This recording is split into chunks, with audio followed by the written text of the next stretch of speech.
네, 이번 비디오에서는 성경에 있는 구원과 관련된 약속들, 사망과 생명과 관련된 약속들에 대해서 한번 살펴보겠습니다. 그래서 성경에서 하나님께서 우리에게 구원을 어떻게 약속하시고 그것이 어떻게 우리에게 주어졌으며 얼마나 그것이 구원의 범위가 우리에게 명확하게 나타났는지 한번 비교를 해보는 것이죠. 가장 첫 번째 주어진 생명과 죽음에 대한 사망에 대한 말씀이 바로 선악과에 대한 이야기죠. 동산 중앙에 두 나무가 있었고 아이러니하게도 생명나무에 대해서 아무런 말씀을 하지 않으셨습니다. 그러면서 선악과에 대해서 이제 경고를 하시죠. 내가 이것을 먹는 날에는 정령 죽을 것이다. 그러니까 죽음에 대한 경고를 하십니다. 그러면서 이제 이들이 먹은 다음에 하나님께서 생명나무의 길을 막으시죠. 어찌 보면 생명나무에 대해서는 가려져 있고 혹은 막혀져 버린 그러한 길이 되겠습니다. 좀 더, 어, 더 연구가 필요한 부분이죠. 자, 그러면서 이제 창세기 3장 15절에 있는 원시복음이라고 하는 여인의 후손이 뱀의 머리를 상하게 할 것이다. 어찌 보면 죄로 인해서 사망이 선포되어지고 끝났죠. 가망이 없죠. 그런데 유일하게 어, 희망을 가질 수 있는 이 말씀이, 이 약속이 바로 이 부분입니다. 그래서 명시되지 않은 회복. 그러니까 여인의 후손이 뱀의 머리를 박살낸 것이 어떻게 사망으로부터 인류를 구원할 것인가에 대해서 명시적으로 나타나 있지 않죠. 막연한 기대를 할 수 있게 하는 어떤 그런 약속입니다. 그래서 이제 앞으로 이제 약속들을 살펴보면서 그럼 여인의 후손이 누구냐? 그리고 뱀의 머리를 박살내는 것이 무엇을 말하는 것이고 또 그것이 어떻게 인류에게 어떠한 영향을 미치게 될 것인가라는 그런 것이 이제 우리가 복음을 성경을 통해서 복음을 이제 추적하는 데 있어서 중요한 어떤 질문들이 되겠죠. 그러면서 창세기 12장에서 한 사람 아브라함을 통해서 부르시죠. 그러면서 회복의 기대를 갖게 합니다. 아브라함의 약속은 그 전에 창세기 3장 15절에 비해서 상당히 이제 명시적으로 명확하게 드러난 부분이 많습니다. 아브라함이 이렇게 말씀하셨죠. 내가 내게 지시할 땅으로 가라. 너로 큰 민족을 이루고 너로 복의 근원을 삼을 것이다. 자, 어떻게 열방에게 복이 전해지죠? 너를 축복하는 자에게는 내가 복을 내리고 너를 저주하는 데는 내가 저주할 것이다. 그러니까 아브라함과의 관계를 통하여서 하나님의 복이 열방에게 미칠 것이다라는 것을 말씀하십니다. 그러면서 창세기 12장에서 이 약속이 주어지는데 13장, 14장, 15, 17장 그리고 18장, 22장에 이르기까지 이 약속이 점점 구체적으로 됩니다. 후손이 하늘의 별과 같이 많을 것이고 400년 후에 이 땅으로 돌아올 것이고 이제는 이삭과 내 언약을 세울 것이다. 그러니까 너가 죽어도 아브라함이 죽어도 이삭과 내 후손과 이 언약을 세워서 내가 이룰 것이다 라는 것을 이제 분명히 하시는 것입니다. 그러면서 이제 창세기 22장에서는 새로운 어떤 약속이 나오는 것이죠. 내 이름을 크게 해주겠다. 12장에서 이제 그런 약속을 하죠. 처음 부를 때. 그런데 그것이 무슨 의미인가? 결국에는 내 후손이 원수의 성문을 차지할 것이다. 승리에 대한 약속을 하게 됩니다. 자, 이렇게 되었을 때 우리가 추측할 수 있는 것이 여인의 후손이 아브라함의 후손으로 나타날 것이고 뱀의 머리를 밟는 그 승리는 다시 한번 여기서 원수의 성문을 차지하는 여기서 그러니까 원수가 뱀이 되겠죠. 예. 그렇게 연결되는 것입니다. 자, 여기서 아직 드러나지 않은 부분 이렇게 말할 수 있을 것 같아요. 아브라함의 후손과 열방이 어떻게 연결될 수 있는가?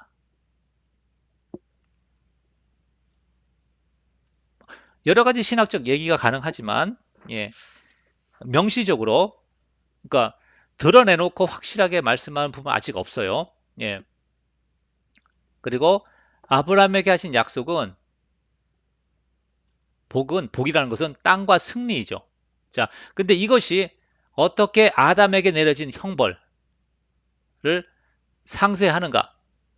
이 복을 주신다고 해서 우리가 어떻게 사망의 형벌로부터 벗어날 수 있는가라는 질문을 하게 되는 것이죠.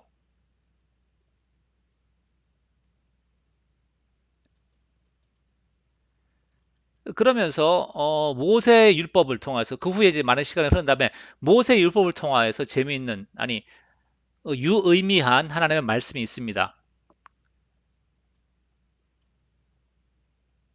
너희는 나의 규례와 법들을 지키라. 사람이 이를 행하면 그로 인하여 살리라. 자, 복을 받는다고 말씀하셨고 그 복이 무엇일까에 대한 그러한 것이 명확하지 않았는데 자, 여기서 뭐가 나오죠? 살 수 있다는 사실. 예. 물론 여기서 말하는 건 산다는 것은 영원한 생명은 말하는 것이 아니고요. 아니라고 말할 수 없지만 명시적으로 영생이라고 말하지 않았죠. 이 사람들이 이제 들었을 때에 이것을 영생으로 이해하지 않았던 것이 구약의 성도들이.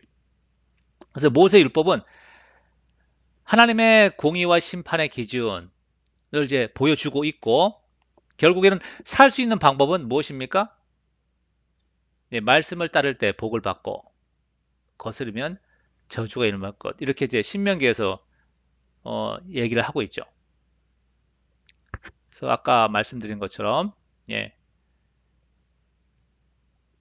모세 언약은 이제 이 땅에서의 복에 대하여서 암묵적으로 그렇게 이야기하고 있는 것이고요.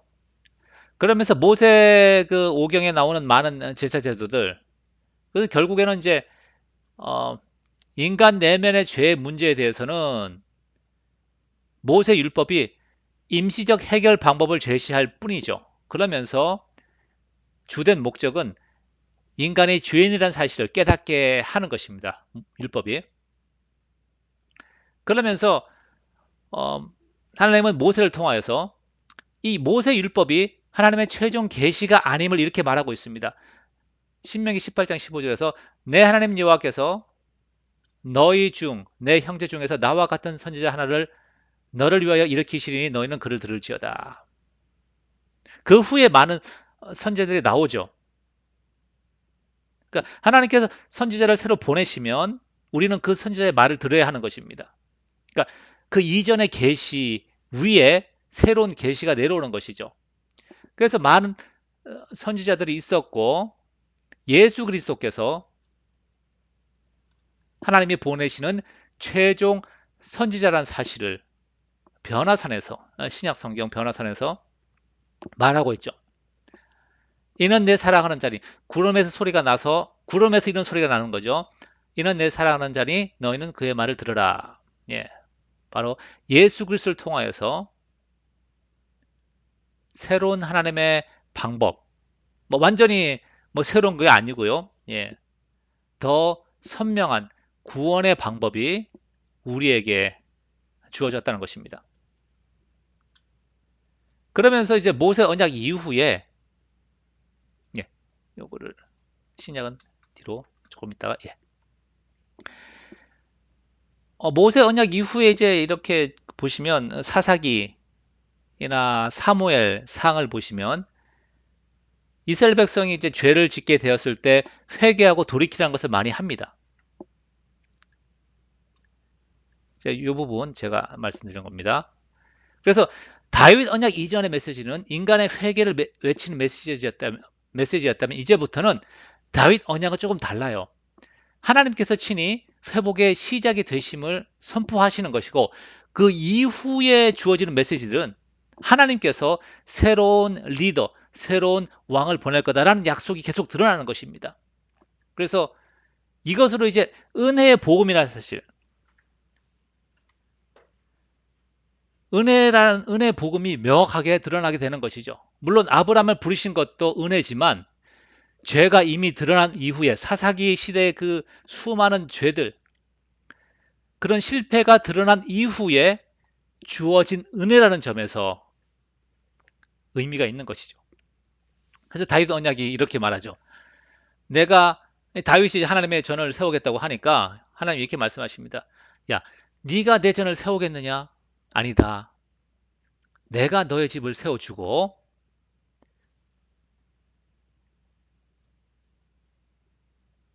이거죠. 그죠? 내가 내 몸에서 날 자식을 내 위에 세워 그 나라를 견고케 하리라. 내가 너의 집을 세워주겠다. 그리고 저는 다윗의 아들은 내 이름을 위하여 집을 건축할 것이요. 예. 이건 예수 그리스도를 통하여서 하나님의 집, 교회와 성대를 세울 것이고 나는 그 나라 위를 영원히 경고케 하리라. 예, 이건 예수 그리스도의 나라입니다. 이렇게 하나님께서 이제 구원을 이루실 것이라는 그러한 약속이 다윗 언약을 기점으로 인해서 뒤에 나오는 선지서의 메시지들이 이어지는 것입니다. 왜 지금 이것이 나오죠? 예, 율법이 주어지고 이스라엘 많은 실패를 경험합니다. 그러니까 인간에게는 답이 없다는 사실을 이들이 이제 알게 되죠. 그때에 하나님께서 선지를 통해서 더 명확하게 말씀하시기를 죄를 심판하시고 그 후에 새로운 왕을 리더를 보내셔서 그를 통하여서 종말론적으로 회복이 될 것이다. 이렇게 약속을 합니다. 자, 하나님의 구원의 약속이 이제 조금씩 이렇게 전개되면서 어, 이제 뭐라 그러죠? 다이나믹하게 나오는 걸 볼 수가 있죠. 그러면서 마태복음에서 말하기를 마태복음의 핵심은 이제 하나님 나라죠. 하나님 나라고 왕으로 오신 예수 그리스도. 그러면서 예수님이 이렇게 선포하시죠. 회개하라 하늘 나라가 가까웠느니라. 그러면서 이제 마태복음 메시지를 보면 하나님 나라에 들어가는 것이 무엇인가? 하나님 나라를 영접하는 것이 무엇인가에 대해서 말하고 있어요. 그러면서 너희 의가 바리새인보다 뛰어나야 한다. 아버지 뜻대로 행하는 자라야 들어갈 것이다. 주의 말씀을 지키는 자. 예, 그렇죠. 어찌 보면 행함을 강조하고 있고요. 그러면서 이제 우리에게 주어진 사명이 무엇입니까? 모든 권세를 내게 주셨으니 너희는 가서 모든 민족을 제자를 삼아 아버지와 아들과 성령의 이름으로 세례를 주고 내가 내게 분부한 모든 것을 가르쳐 지키게 하라. 볼지어다 세상 끝날까지 내가 너희와 항상 함께 있을 것이니라. 이렇게 말씀하시죠. 그래서 마태복음에서는 하나님 나라에 들어가는 것이 구원이라고 말할 수가 있겠고요. 어떻게 구원을 얻죠?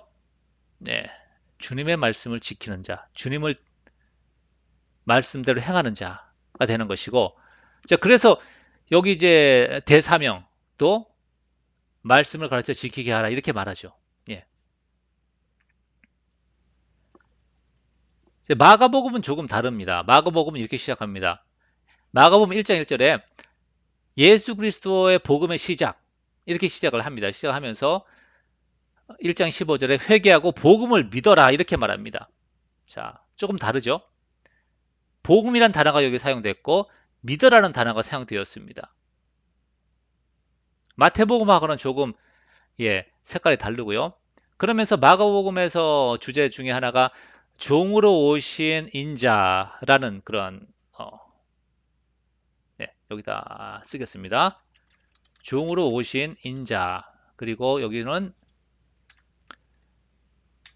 하나님 나라. 사실 마태복음에서는 이제 하늘 나라라는 말을 씁니다. 하나님이라는 단어를 안 써요.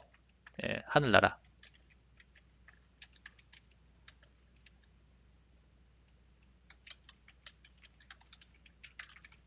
예. 마태는 유대인들을 대상으로 썼기 때문에 하나님이라는 단어를 어, 상당히 조심해서 사용합니다. 그래서 하늘 나라. 예, 정확하게 하려면 바꿔야겠네요. 예. 자, 그래서 이제 이게 중심되는 말씀이 이거죠. 인자의 온 것은 섬기려 을 받으려 함이 아니라 도리어 섬기려 하고 자기 목숨을 많은 사람의 대속물로 주려 함이니라. 예. 그래서 구원이 무엇인지에 대해서는 마가복음에서 하나님 나라가 가까웠다는 표현을 써요. 예, 하나님 나라를 영접 들어가는 것이고 그를 위해서는 예, 회개하고 복음을 믿는 것이죠. 예.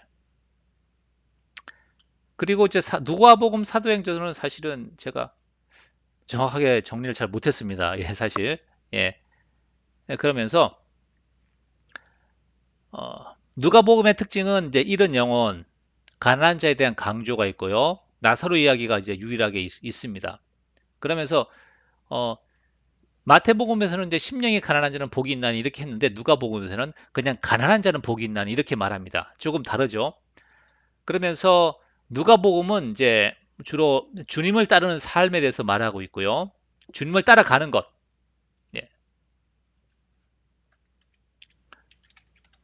구원의 방법은 주님을 따르는 것. 뭐 이렇게 할 수 있겠습니다. 그래서 누가가 이제 사도행전도 같이 썼잖아요. 그죠? 예, 그래서 주님을 따르는 자들이 이룬 그 역사, 교회가 세워지고 복음이 확장되고 하나님 나라가 확장되는 것. 사도행전의 이야기는 거죠. 예. 그래서 그렇게 우리가 알 수 있습니다. 그리고 요한복음에서는 이제 말씀이 육신이 되어 우리 가운데 거하심에 네, 그런 표현이 쓰고 있고요. 영적인 교제, 내 안에 거하라. 포도나무 비유 있죠. 그러면서 구원이 무엇이죠? 네, 주님을 믿고 영접하는 자가 누리는 영생의 약속. 네, 영생을 명시적으로 영생,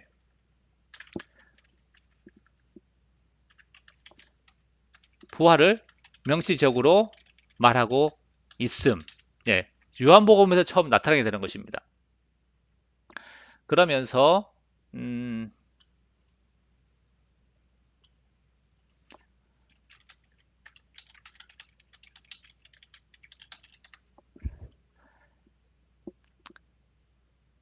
이제 베드로에게 했던 말, 예, 이것도 이제 어떤 사명이 되겠죠. 사명의 부르심, 나를 사랑하느냐, 내 양을 먹이라. 예, 그렇게 말씀하시고요. 이제 바울 서신에서는 구원은 그리스도의 연합이다. 이렇게 이제 말하고 있습니다. 그러면서 히브리서는 이제 그리스도를 통하여서 구약 선지자부터, 구약 때부터 하나님께서 여러 가지로 말씀하셨는데 이 마지막 날에 아들로서 예수 그리스도를 통하여서 아주 확실하게 말씀하셨다. 그죠? 예, 이렇게 말하고 있습니다. 예, 저희가 지금 살펴본 것처럼 아브라함을 부르시고 모세에게 말씀을 주시고 다윗 선지자를 통해 주시는 그런 말씀들 이런 것들이 예수 그리스도 안에서 완전히 이루어지고 그 의미와 뜻이 드러났다는 사실을 히브리서 저자가 말하고 있죠. 예. 그러면서 이제 구약의 모든 것이 어떻게 그리스도의 영원한 제사로 대치되는지, 대치된다는 말은 옛날 것이 사라진다는 얘기죠.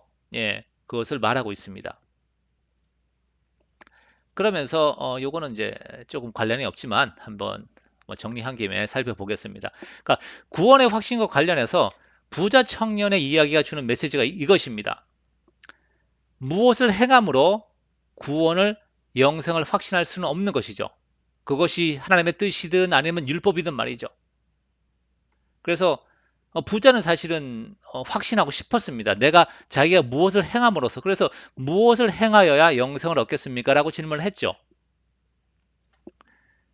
그렇게 질문한 이유가 이겁니다.